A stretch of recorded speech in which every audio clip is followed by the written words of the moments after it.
Gunung Kelut merupakan sebuah gunung api yang terletak di Kecamatan Ngancar, Kabupaten Kediri, Jawa Timur, Indonesia. Meskipun telah puluhan kali meletus dan memakan relatif banyak korban jiwa sejak abad ke-15 sampai abad ke-20, gunung api ini menjadi salah satu objek wisata menarik di daerah itu karena keindahan panorama alamnya. Gunung yang memiliki ketinggian 1730 meter di atas permukaan laut ini semakin menarik minat para pengunjung karena setiap tanggal 23 Suro Penanggalan Jawa, masyarakat setempat menggelar acara arung sesaji. Pagelaran acara tersebut merupakan simbol Condro Sengkolo atau sebagai penolak bala dari bencana akibat pengkhianatan cinta yang dilakukan oleh putri kerajaan Majapahit terhadap seorang pemuda bernama Lembu Sura. Bagaimana pengkhianatan cinta itu terjadi? Ikuti kisahnya dalam cerita legenda Gunung Kelut berikut ini. Alkisah, di daerah Jawa Timur, ada seorang raja bernama Raja Brawijaya yang bertahta di kerajaan Majapahit. Ia mempunyai seorang putri yang cantik jelita bernama Dia Ayu Pusparani. Sang putri memiliki keindahan tubuh yang sangat memesona, kulitnya lembut bagai sutra, dan wajahnya elok berseri bagaikan bulan purnama. Sudah banyak pangeran datang melamar, namun Prabu Brawijaya belum menerima satu pun lamaran agar tidak terjadi kecemburuan di antara pelamar yang lain.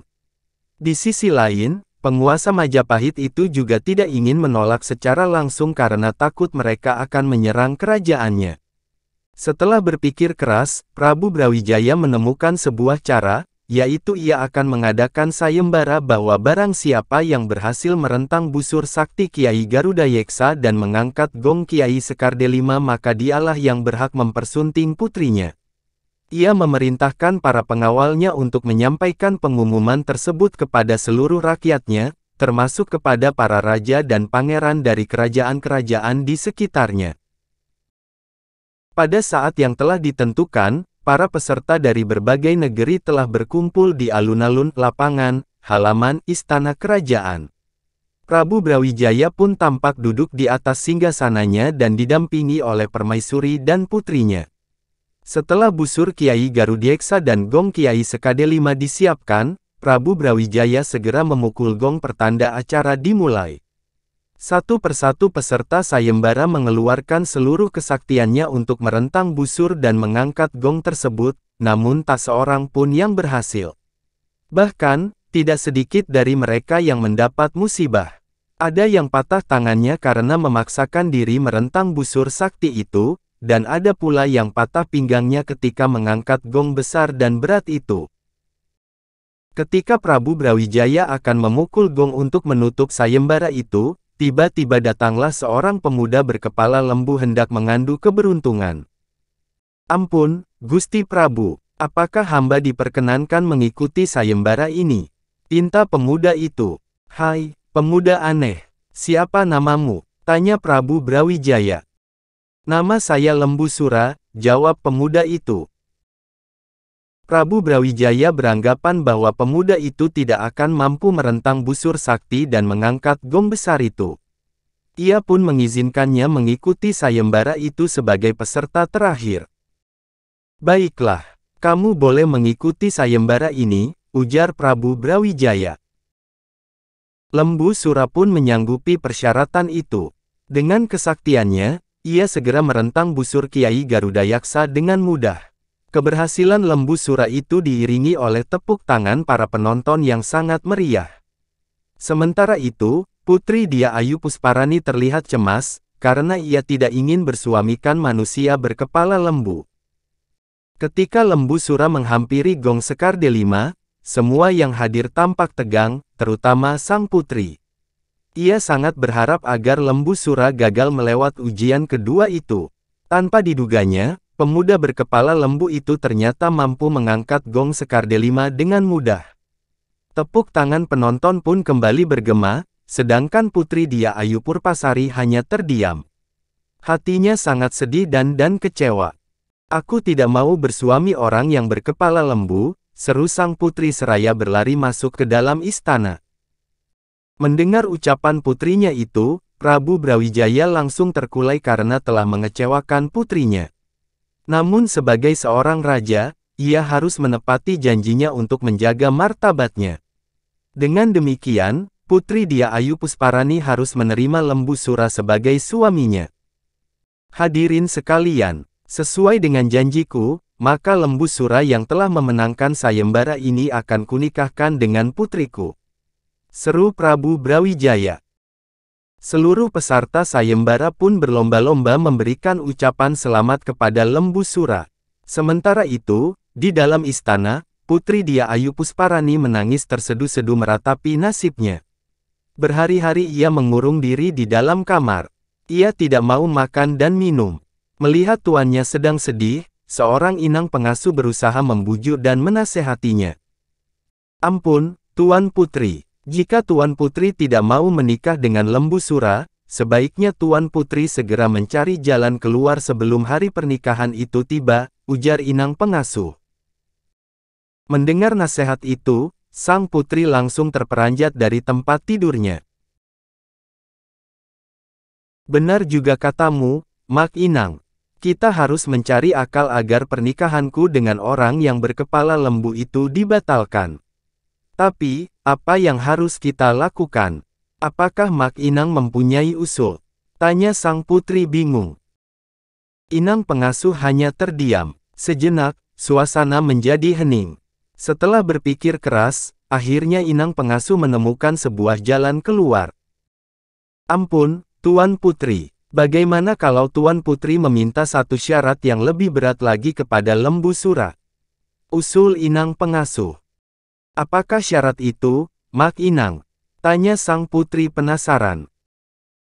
Mintalah kepada Lembu Sura agar Tuan Putri dibuatkan sebuah sumur di puncak Gunung Kelut untuk tempat mandi kalian berdua setelah acara pernikahan selesai. Tapi, sumur itu harus selesai dalam waktu semalam, usul Mak Inang. Putri Dia Ayu Pusparani pun menerima usulan inang pengasuh dan segera menyampaikannya kepada Lembu Sura. Tanpa berpikir panjang, Lembu Sura menyanggupi persyaratan itu. Pada sore harinya, berangkatlah ia ke Gunung Kelut bersama keluarga istana, termasuk sang putri. Setibanya di Gunung Kelut, Lembu Sura mulai menggali tanah dengan menggunakan sepasang tanduknya. Dalam waktu tidak berapa lama, ia telah menggali tanah cukup dalam. Ketika malam semakin larut, galian sumur itu semakin dalam. Lembu Sura sudah tidak tampak lagi dari bibir sumur. Melihat hal itu, Putri Dia Ayu Pusparani semakin panik. Ia pun mendesak ayahandanya agar menggagalkan usaha Lembu Sura membuat sumur. Ayah, apa yang harus kita lakukan? Putri tidak mau menikah dengan Lembu Sura, keluh sang putri dengan bingung. Prabu Brawijaya pun tidak ingin mengecewakan putri kesayangannya untuk yang kedua kalinya. Setelah berpikir keras, akhirnya ia menemukan sebuah cara untuk menghabisi nyawa Lembu Sura. Pengawal, timbun sumur itu dengan tanah dan bebatuan besar. Seru Prabu Brawijaya.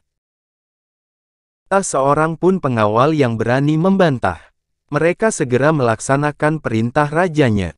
Lembu Sura yang berada di dalam sumur berteriak-teriak meminta tolong. Tolong, tolong. Jangan timbun aku dalam sumur ini. Demikian teriakan Lembu Sura. Para pengawal tidak menghiraukan teriakan Lembu Sura. Mereka terus menimbun sumur itu dengan tanah dan bebatuan. Dalam waktu sekejap, Lembu Sura sudah terkubur di dalam sumur. Meski demikian, suaranya masih terdengar dari dalam sumur. Lembu Sura melontarkan sumpah kepada Prabu Brawijaya dan seluruh rakyat Kediri karena sakit hati. Yoh, Kediri besuk bakal petu piwalesku sing makaping kaping yaiku Kediri bakal dadi kali, Blitar dadi latar, Tulungagung bakal dadi kedung. Wahai orang-orang Kediri, suatu saat akan mendapatkan balasanku yang sangat besar.